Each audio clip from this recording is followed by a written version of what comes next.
Hello everyone, how are you doing? This is MD Tech here with another quick tutorial.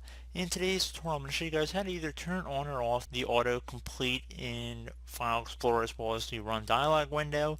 So if you happen to be typing something in and it starts to fill it in for you before you even finish typing, this tutorial will show you guys how to turn it on or off.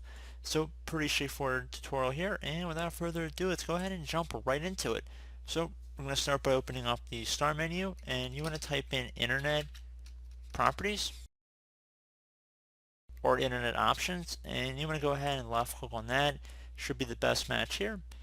And left click on the Advanced tab on the far right side.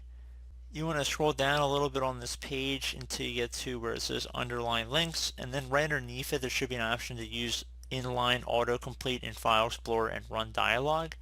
If you want to turn it on, just check mark inside this box. If it's already turned on, you want to turn it off, uncheck it, and then left click on apply and OK.